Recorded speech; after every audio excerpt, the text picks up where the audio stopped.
сәлеметсіңдер ме балалар? Сәлеметсізбе. Көңіл күйлерің қалай? Жақсы. Балалар, сендер ертегі әлеміне барғыларың келе ме? Иә. Олай болса, мен сендерге бір қандай ертегі туралы айтатынымды жасырайын, иә? Ол ертегіде кішкентай қыз туралы айтылады. Ол қандай ертегі? Түйме қыз. Жарайсыңдар балалар. Ол түйме қыз ертегісі, иә? Енді балалар, мынау алдымызда тұрған гүл, иә? Қолымызға ұстайықшы гүлді. Осы гүлдің ішінде біздің кішкентай түйме қызымыз отырады екен, иә? Кәне енді иіскеп көрейікші гүлді. Иісі қандай керемет, иә? Енді күлтелерін ашайықшы. Жарайсыңдар, күлтелерін аштық, иә? Балалар, түйме қыз ертегісін теледидардан көрдік па? Иә. Ондай болса, ол қандай? Кішкентай, иә? Енді сол түйме қызды қандай екенін қолымызбен көрсетейікші. Мінекей мынадай кішкентай, иә? Жарайсыңдар. Балалар, біз түйме қыз ертегісінің баяндамасы бұрын мен сендерге бір тапсырма бергім келіп тұр. Ол тапсырманы сендер қазір мұқият тыңдап алып қана орындаңдар, жарай ма? Түйме қыз деген кезде барлығымыз, ең бірінші айдаһар деп айтайын, иә? Айдаһар деген кезде барлығымыз қолымызды аспанға көтеріп, осы жерде оңға қарай бұрылайықшы. Оңға қарай бұрылайық, оң жаққа. Сендер бері қарай бұрыласыңдар. Шеңбер болып айналамыз. Айдаһар. Кәне жүреміз, айналамыз. Өз орнымызға келем дегенше бір айналып тоқтаймыз, иә? Өз орнымызға келіп тоқтаймыз. Жарайсыңдар. Енді түйме қыз деген кезде кішкене ғана жартылай отырып, дәл сондай қылып шеңбер болып бір айналып өтеміз. Түйме қыз. Жарайсыңдар. Өз орнымызға келеміз.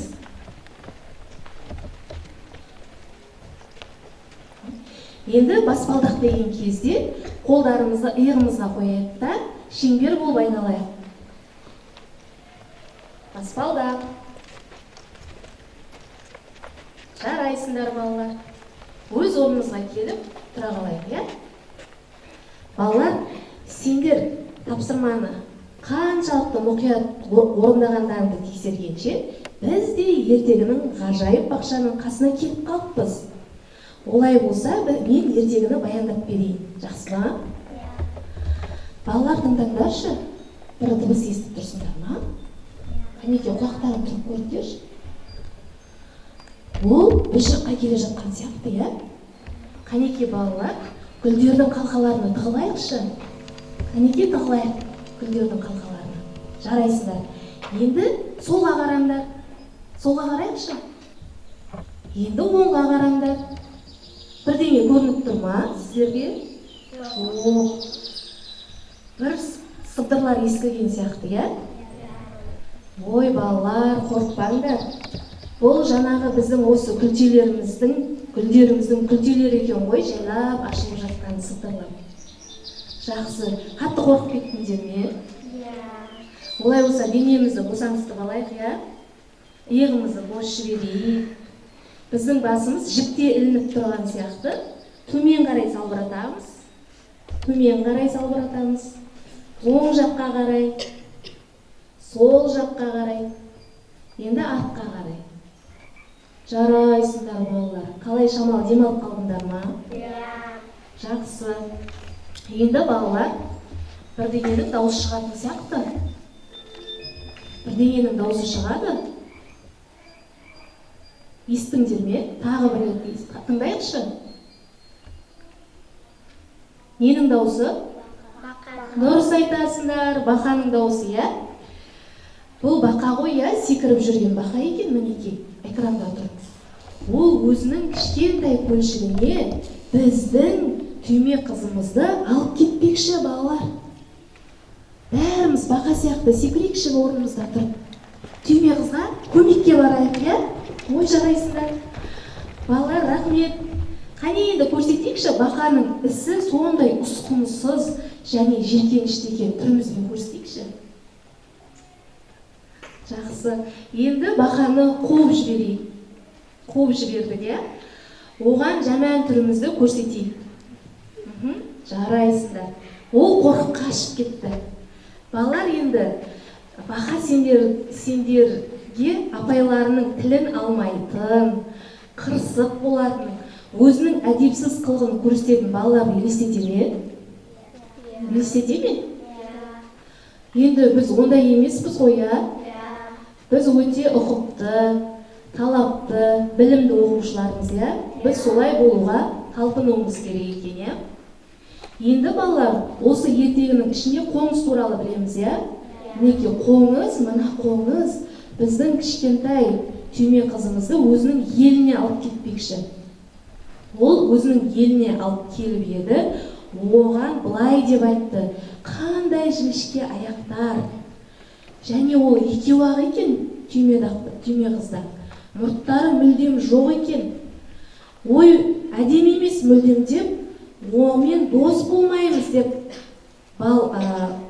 қоңыз түйме қызды ренжітетін сөздерді айтты. Қане балалар, ренжіген адамның кейпін көрсетейікші. Ренжігенде қандай болады тұрыңыз? Жарайсыңдар. Енді балалар, түйме қыз ренжіп жылап қалды. Шындығында түйме қыз жақсы ғой, балалар? Жақсы, Бірақ қоңыздарға ол ұнамағандықтан, ұнамады, ол, қоңызға, сондықтан оны ренжітті, Олар дереу қызды босатып жібермек болып, төменге түсіріп, бір күлтенің үстіне апарып тастады да кетіп қалды. Балалар, мынау не дыбыс деп ойлайсыңдар? Қарлығаш-ау деймін, көмекке келген. Қарлығаш түйме қызға көмектесіп, оны өзінің үйіне алып барып, жылы тамақ беріп, түйме қызға көмектесті. Балалар, түйме қызды ренжіткен жері бар ма осы ертегіде? Бақа ренжітті, дұрыс айтасың. Тағы кім ренжітті? Қоңыз. Не деп ренжітті? Бұл маған ұнамады, бұл жаман деп ренжітті. Ол тым кішкентай. Тым кішкентай деді. Қандай әсерде болдыңдар? Ренжіп. Қандай әсерде болдыңдар? Аяп қалдың. Сен қандай әсерде болдың осы ертегіні тыңдағанда? Айта қойшы. Ұнады ма сендерге ертегі? Жаттығу барысында сендерге қиын болды ма? Менің тапсырмам қиын болды ма сендерге? Ұнады ма? Қандай әсер алдыңдар? Жақсы. Енді осы ертегінің ішінде қай кейіпкер ұнады сендерге? Түйме қыз. Ал қай кейіпкер ұнамады? Қоңыз, бақа. Ұнамады, Енді балалар, бұл ертегі ұнаса, тағы да көптеген ертегіні кітапханаға барып, оқуларыңды сұраймын. Жақсы ма? Енді балалар, рахмет сендерге. Енді келесі менің жаттығу өз ертегіңді құрастыр деп аталады. Яғни бұл жерде сіздерге ойлануға 1-2 минут уақыт беремін. Сендер мынаған жауап беріңдерші. Ертегі қалай туындайды деп ойлайсыңдар? Ертегіні кім шығарады жалпы?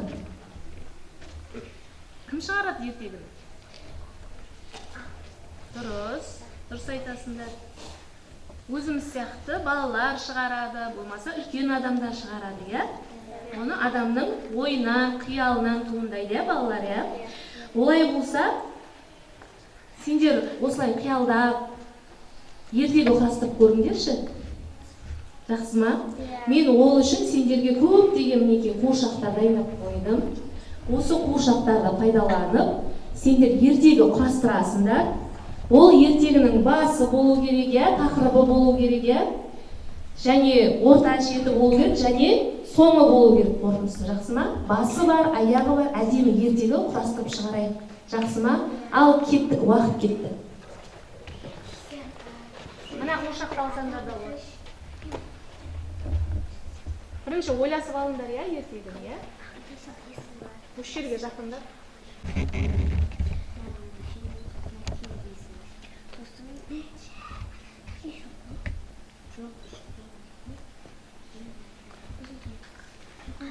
Алар уақыт болып қалды.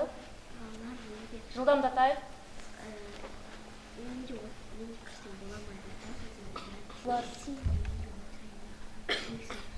бәрі болған мен жүргізіп тұрамын. Сосын сен достар үйдің бәрі қирап қалады. Жануарлардың бәрі астына қалып қояды. Сосын сен айтасың. Алар уақыт аяқталды. Сосын сен Енді қуыршақ театрына барайық. Барлығымыз ойласып алдық, иә? Мына жерде көрінбейміз, тек қана қуыршақ көрінеді. Микрофонды аламын.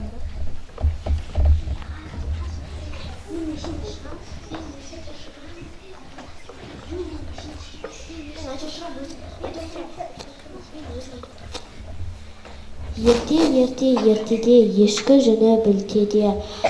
Бір күні орманда үйшік болыпты. Ол үйшікке бірінші қоян келіпті.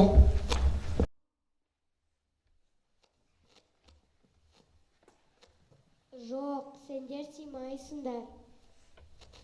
Сөйтіп, аю үйшікке симаған соң үйдің төбесіне отырып алады.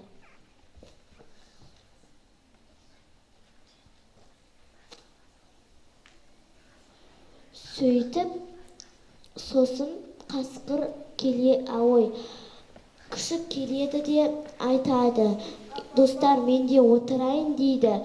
Бірақ оған сендер симайсыңдар дейді. Күшік олардың қасына отырған соң үйшіктің бәрі бұзылып қалады. Және жануарлар астында қалып қояды.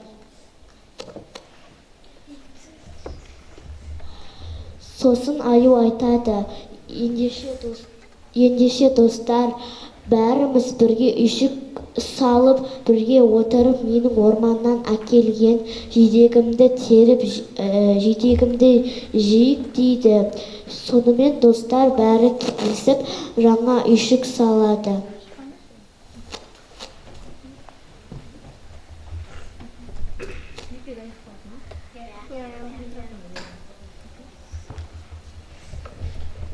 Жарайсыңдар балалар, ертегілерің өте әдемі сәтті шықты.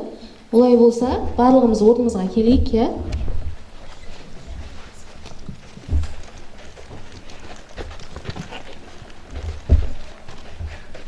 Қуыршақтарыңды өздеріңмен бірге алып тұрсаңдар да болады. Қанеке, тез орнымызға келе алайық. Балалар, сендерге ертегі құрастырған ұнады ма? Ал қиындық туғызды ма? Жоқ. Мүлдем қиындық туғызған жоқ па? Жақсы, жарайсыңдар. Онда сендер көп ертегі оқитындықтарың көрініп тұр, иә? Жалпы осылай ертегі құрастыруға болады ма екен? Жарайсыңдар. Алдағы уақытта өзіміз ертегі құрастырып, оны газетке, журналға жариялауға болады екен, иә? Балалар, рахмет. Менің келесі жаттығуым ертегіні жалғастыр деп аталады. Мен қазір сендерге бір ертегіні бастап айтып беремін, ал сендер болсаңдар оны жалғастырып айтуларың керек. Яғни мен тек қана бір сөйлемді айтамын бас жағын. Інжу келесі сөйлемді айтады өзі ойдан. Ол ойды ағынтай жалғастырып кету керек. Арайдың ойын аяқ көз жалғастыру солай кете береді, жақсы ма? Ең соңында Інжу аяқтайды, қорытындылайды ертегіні. Түсінікті ма? Олай болса бастайық, иә? Ертеде ата мен әже өмір сүріпті. Ата бір кезде бақшаға барып, өзінің өсіп кеткен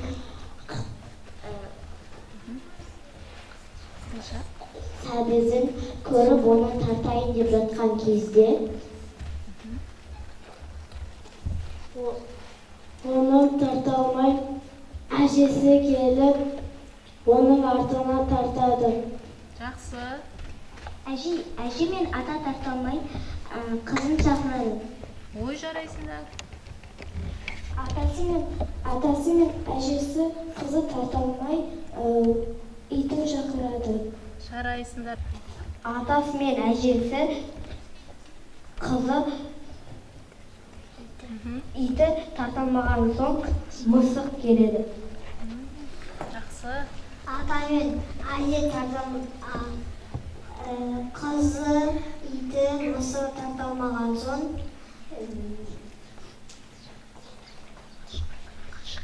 тышқан келеді. Жақсы. Тышқан келіп оны тартып тастайды. Барлығы не істейді? Барлығы тарталмаған соң оны қоянды шақырады. Жақсы. Сосын бәрілері жиналғанда сәбізді барлығы сәбізді тарталды. Сосын не істеді? Тартып алды, сонымен аяқталды ма? Жақсы. Рахмет балалар. Балалар ертегіні өз ойларымен құрастырған қиын болды ма? Қиын болған жоқ, иә? Сендер бір ертегінің желісімен айтқан сияқтысыңдар, иә? Тек қай жерде бір өзгеріс болды? Қоян деген жерді қостық, иә? Сол жерінде өзгеріс болды, иә? Жалпы сендер қандай сезімде болдыңдар? Сендерге ұнады ма? Иә. Рахмет сендерге. Сау болыңдар. Сау болыңыз.